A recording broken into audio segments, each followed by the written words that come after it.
Buen día, mi nombre es Luis Ramírez y hoy les mostraré cómo resolver un ejercicio de producción con dos insumos variables. Empecemos. Primeramente tenemos el siguiente ejercicio. En la siguiente tabla se proporcionan puntos de 4 isocuantas distintas. Inciso A. Determine la TMSTLK entre puntos sucesivos dentro del intervalo significativo de cada isocuanta. B. Sobre el mismo sistema de ejes trace las 4 isocuantas y dibuje las líneas de contorno.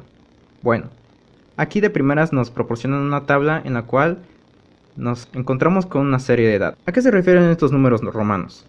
Bueno, estos se refieren a las isocuantas. Pero, ¿qué es una isocuanta? Una isocuanta muestra las diferentes combinaciones de trabajo y capital con las que una empresa puede obtener una cantidad específica de producción. Una isocuanta más alta indica una mayor cantidad de producción y una más baja una cantidad menor.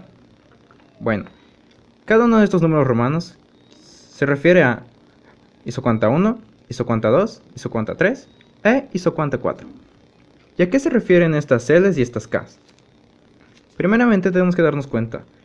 Esta L significa trabajo, unidades de trabajo, y esta K quiere decir unidades de capital. Las isocuantas trabajan con estas unidades de información. En el inciso A nos dicen: determine la TMSSTLK entre puntos sucesivos dentro del intervalo significativo de cada isocuanta. ¿Pero a qué se refieren estas letras? Estas letras hacen referencia a la tasa marginal de sustitución técnica de L por K, que se abrevia de esta forma. Ella se refiere a la cantidad de K que una empresa puede dejar de utilizar al aumentar en una cantidad la cantidad de L utilizada y aún permanecer en la misma isocuanta. Para resolver el primer inciso, requeriremos elaborar una tabla similar a la que nos da el problema, como esta, con la diferencia de que ahora tenemos la columna agregada de TMSLK, que como ya había mencionado antes, se refiere a la tasa marginal de sustitución técnica de L por K. Bueno, una vez elaborada la tabla y ubicados los mismos datos, procederemos a resolverlo. ¿Y cómo calculamos la tasa marginal de sustitución técnica de L por K? Bueno, este es el intervalo significativo de las isocuantas, donde cantidades correspondientes de trabajo y capital se desplazan en direcciones opuestas.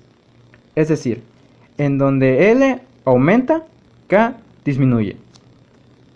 Procedamos con la resolución. En este caso, no existe, debido a que no tenemos ningún intervalo, ningún par de intervalo con el que comparar. En el siguiente intervalo, 2 y 10. De 3 a 2 hubo una disminución en L, y de 14 a 10 hubo una disminución en K. No hubo desplazamiento en direcciones opuestas, por lo que 0. Siguiente. De 2 a 3 hubo un aumento de L. De 10 a 6 hubo una disminución de K. En este caso, ya podemos empezar con el primer dato de la columna, que en este caso se utiliza únicamente el número de unidades en las que disminuyó K, que de 10 a 6 hubo una disminución de 4 unidades. Lo mismo en la siguiente, podemos observar que de 3 a 4 aumentó y de 6 a 4.5 hubo una disminución, y esa disminución en K fue de 1.5. En este caso, 4 a 5 hubo un aumento de 1, pero de 4.5 a 3.5 hubo una disminución de 1. Siguiente. De 5 a 6 hubo un aumento de 1, pero de 3.5 a 3 hubo una disminución de 0.5. Siguiente. De 6 a 7 hubo un aumento de 1, pero de 3 a 2.7 hubo una disminución de 6.3. Y finalmente, de 7 a 8 hubo un aumento de 1. Y de 2.7 a 3 hubo un aumento de 0.3. En este caso no hubo direcciones opuestas, por lo que no existe la tasa marginal. De esta forma continuamos con los demás datos. Y de esta forma tenemos completa la tabla, en donde además de tener los datos L y K de cada isocuanta, tenemos también las tasas marginales de sustitución técnica de L por K en cada uno de las isocuantas. Y de esta forma el inciso A queda resuelto. Ahora procederemos con el inciso B, que nos dice: sobre el mismo sistema de ejes, trace las 4 isocuantas y dibuje las líneas de contorno. Tal y como nos indica el inciso B, es necesario trazar las isocuantas y dibujar las líneas de contorno. Y para eso necesitaremos un plano cartesiano. Un plano cartesiano similar al que tengo aquí. En este será posible trazar y ubicar cada una de las isocuantas de acuerdo a los datos tanto de L como de K. En este inciso manejan un concepto que no se ha explicado, el cual son las líneas de contorno. Pero, ¿qué son las líneas de contorno? Estas separan las partes con pendiente positiva de aquellas con pendiente negativa de las isocuantas. Y para ubicarlos será necesario utilizar nuestro plano cartesiano. En él ubicaremos cada uno de los puntos proporcionados por la primera tabla.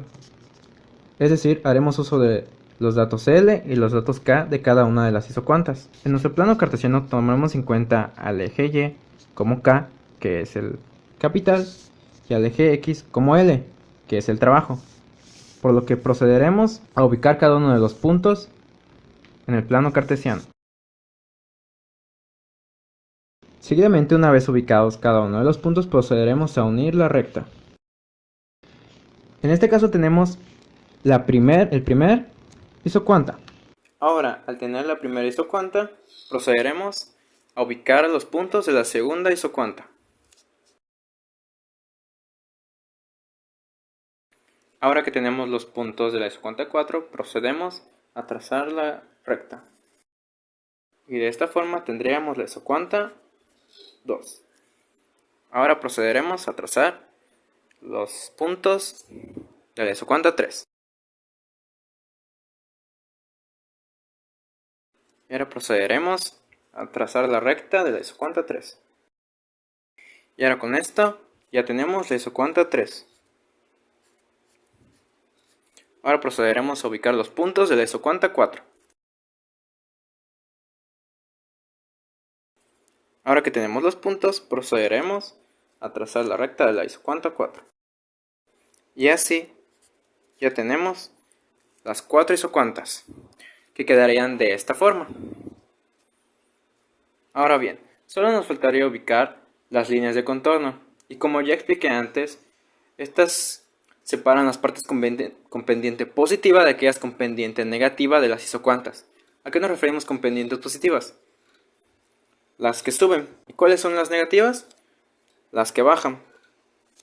En este caso, ¿cuáles son los puntos en estas isocuantas que dividen subida de bajada, por así decirlo? En este caso, en este punto de la isocuanta 4, se puede ver cómo el resto de la línea sube, pero el resto baja. Entonces, este es un punto que corresponde a una línea de contorno. Lo mismo para las demás. A partir de este punto, la recta sube. A partir de este punto, la recta sube. A partir de este punto, la recta sube. Por lo cual, unimos estos 4 puntos. Y como ya lo mencioné antes, deben ir directo hacia el origen. Pero estas no son las únicas líneas que hay en las isocuantas. Aquí tenemos otras que están en la parte inferior de cada una de las isocuantas. En este punto de la isocuanta 4 podemos darnos cuenta que de este punto la isocuanta sube. De este punto la isocuanta sube. De este punto la isocuanta sube. De este punto la isocuanta sube. Podemos darnos cuenta que todo este trayecto la isocuanta baja. Es decir, tiene una pendiente negativa. Mientras que en estos puntos tiene una pendiente positiva. Y aquí podemos ubicar cada uno. Por consiguiente, procedemos a trazar la línea de contorno. Por lo tanto, las líneas de contorno nos quedarían con un aspecto similar a este.